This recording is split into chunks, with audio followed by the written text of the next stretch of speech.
Khesari Lal number 1 पर हुआ बवाल। नमस्कार दोस्तों, मैं कार्तिक और आप देख रहे हैं भोजपुरी चैंपियन सागर। दोस्तों, इस वक्त की बहुत बड़ी खबर निकल कर आ रही है। आपको बता दें कि खेसारी लाल यादव गाना गाए थे बॉलीवुड फिल्म में।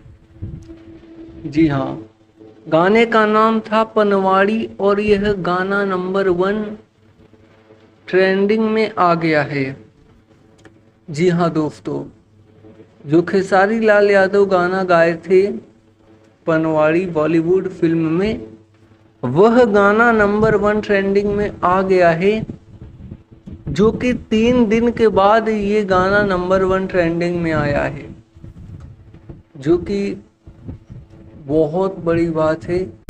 ट्रेंडिंग नंबर 1 में आना ही बहुत बड़ा अचीवमेंट है।